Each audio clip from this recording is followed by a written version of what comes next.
Welcoming everybody here today. Thank you for joining us on this beautiful Memorial Day weekend, a time that I think we need to take a moment in introspection and remember, besides boats and picnics and laughter and joy, that we've had people that so loved our country, that were called to service, that they made the ultimate sacrifice.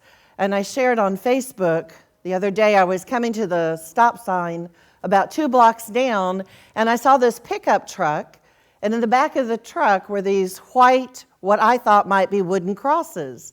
And I thought, surely that's for a real estate agent, and they're going to go put them out for the weekend and, sell big homes and fun things. And then as I sat there, I said, and what if it's not? What if these are the crosses that are put out by the graves where the flowers are put on Memorial Day, and that we do truly remember those people who are in service?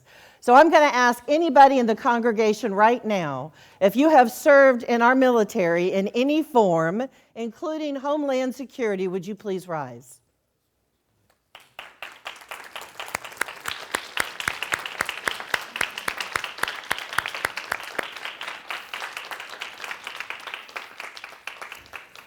So in the words of a very famous anthem that many of you will recognize, though maybe not this verse, I want to share this with you.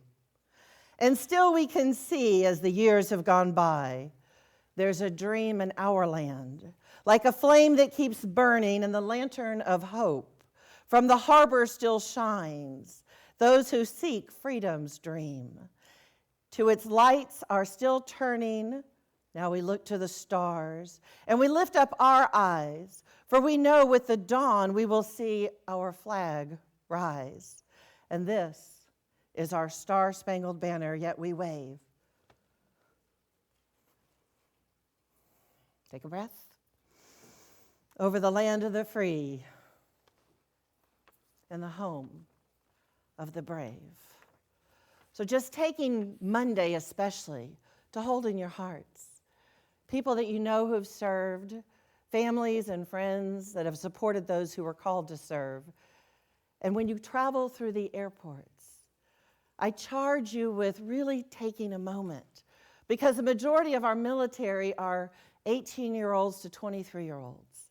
So hold in God's light, pure perfection, and see them returning home. We are so grateful for the talent that joins us. Thank you, Johnny Bossy. I think he could fill up the McAfee Theater with no problemo. So what about us? What about us? At Christmas time, we had a spectacular event here Christmas Eve, and my aunt and a couple of my cousins came, and they tend to go to more traditional churches. And we had dinner shortly after that at another evening, and my cousin said, "So you're the minister in the family." Not one that he's used to. And he said, "So why does God let bad things happen to good people?" I hadn't seen him in a number of years, and this is what he lays on me? I'm like, dude. So I really take that into heart, and I think so, as Johnny just sang, what about us? If we go to the Garden of Eden, in the very beginning of Genesis, the story of creation, whether it's just a story or is it an analogy of creation of human life and how we choose to live and create the life we are living. What about us? Where is our power and choice and freedom in that gift of free will? Because if you'll remember in the Bible story, in Genesis, God says, "Let us make them in our image. Male and female, He made them." So what about us? And then you know the whole story of eating the particular fruit from the tree of knowledge, For knowledge is that of good and possibly evil. And then what happened to Adam and Eve? They got kicked out of the garden. Now, some people might think that's a bad thing. But that tree was the tree of knowledge. Ye are gods. So if we create something on this earth planet that we don't like, it's not fun, it's chaotic, it is war, it is famine, it is genocide, then whose responsibility is that? What about us? We were given the gift of knowledge, and we might interpret it subjectively, but we know how to do this. I've had a conversation with a couple people in here, and the thoughts seem to come from a place of fear. And if you look at that word fear, some of my master teachers have said F-E-A-R. False evidence appearing real. False evidence appearing real. If you believe there's not enough in the universe, and we believe that we attract like energy, if you believe there's not enough, what's going to happen? There's not enough. So what about that propensity that we go into the darkness, the shadow side, that same energy form, if we transformed it to I have enough. Not only do I have enough, but I have more than enough, and I want to share it with you. How does that thought pattern change world events? Would you have to take over more land? Would you have to tell women what to do with their bodies? Would children all have a home? What about us? Our responsibility. What about us and our responsibility? So I looked at what Eric Butterworth said. He's one of the renowned ministers of unity. He had 3 different churches in major cities. And Eric Butterworth would share with us that there's no reason to fear that you cannot live the life you want to lead. That you already have everything within you, and sometimes we just need to remember to connect back to that electrical socket. When you imagine what's happening in the world of electricity, just because the lights are off, does that mean it's not running through the walls? All you have to do is flip a switch, turn it on. Remember your connection to Source. For the other thing we say, you are never apart from Source. If we believe that God is in and through and ever-present, all-knowing, all-powerful, then where do you think you're going to hide? Those all-seeing, all-knowing eyes. What did Adam do when he left the garden?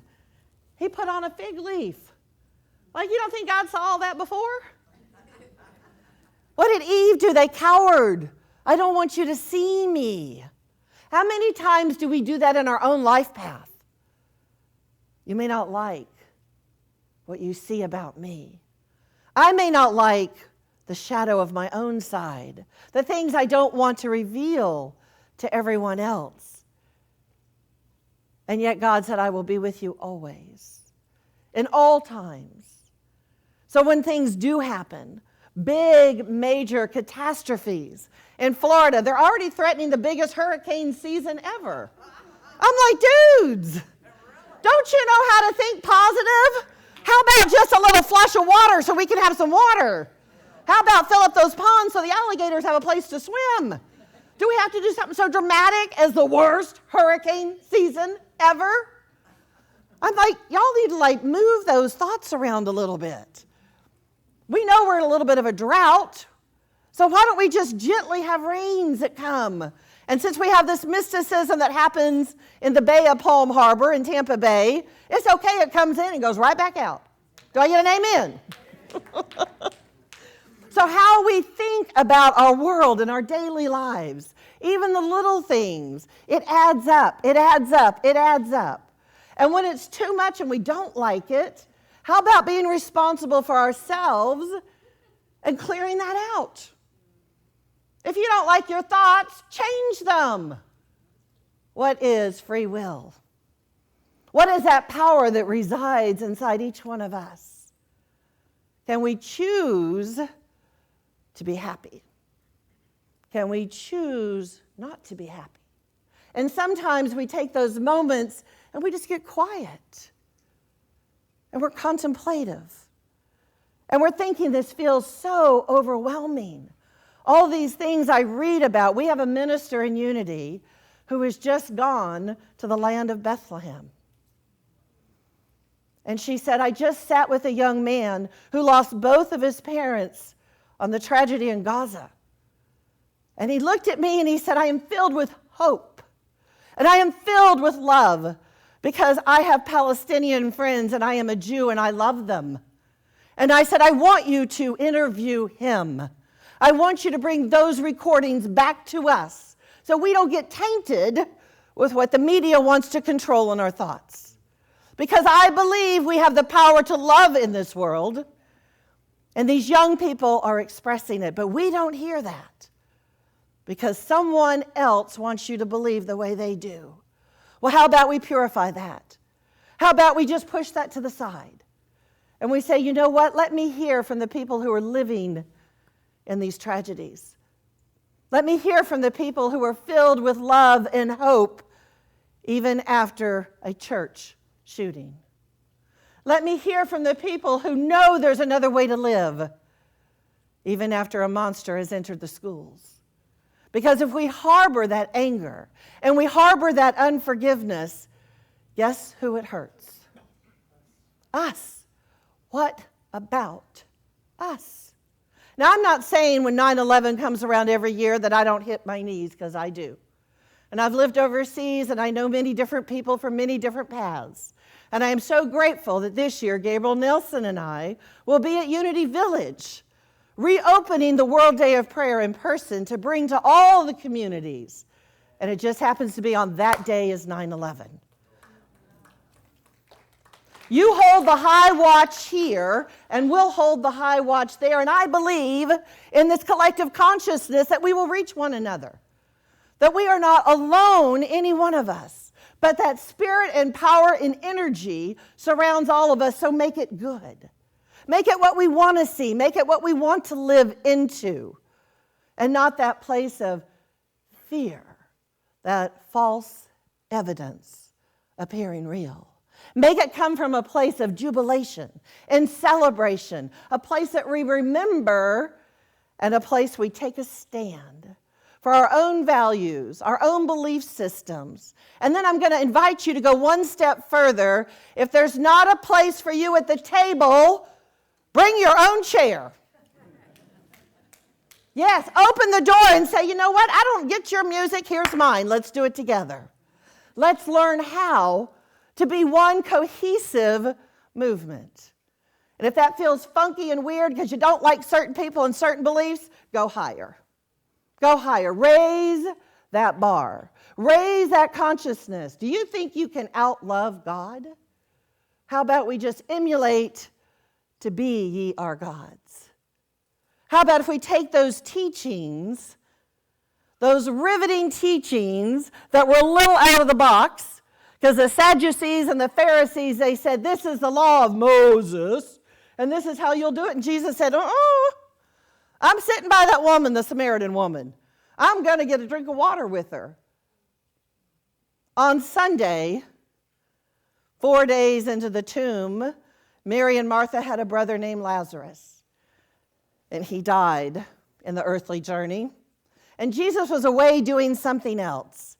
And on his way to find his good friend Lazarus, Martha said, if you had just been here, Lord, if you had just touched him, he would have been okay. Her faith was so great, and yet there was false evidence appearing real. So Jesus gets to the tomb, and Martha says, "Ooh, it's going to smell. It's been 4 days." He said, "Lazarus," what did he say? "Come forth." He didn't even put his hands on him. He used that power of the voice and said, "Come forth. Your brother was merely sleeping." So I looked at that in a unity perspective because I'm really curious. Myrtle Fillmore, co-founder of Unity, healed her body and taught other people how to do hands-on healing. And I thought, why aren't we as ministers taught that anymore? And then I looked at that Bible passage, and Charles Fillmore said, at one point, you needed the physical hands-on demonstration. But now we are removed from that it's the power of your voice. Come forth and be healed. Think about that.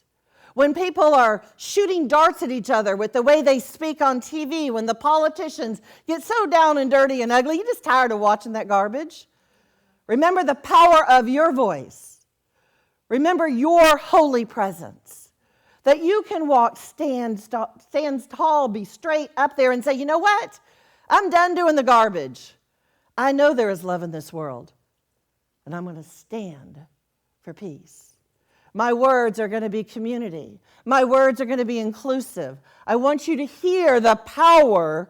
Where's your throat chakra? Everybody know where that is right there? Show me your throats. Where's my teachers? You know that, I'm not going to do that la la la thing. But that whole power that is inside your voice, when it is hard to walk and your body changes form, and yet you can call out that you need help, that you love somebody, that you're on the phone. Imagine what you can do when we come together collectively. That we no longer sit in a place of fear. That we no longer think in a mindset of lack and discord. But instead we truly see with the eyes of God the pure and perfectness of that person next to you. The person behind you. Look around this room. Look around this room. Look at each other. Know that we are each soul beings having an earthly experience. But in this lifetime, we can make a difference. We have a choice. So I would look at my cousin, and I said this at the dinner table, full of people who did not know Unity. And he said, so tell me this whole thing again. Why are bad things happening to good people? How does God allow this to happen? And I looked at him and I said, God made you. In and through you is God. No other source, no other deity, just in and through you. You can make this difference. First commandment, love God with all your heart, mind, body, and soul. And the second one is like it, to love your neighbor as yourself.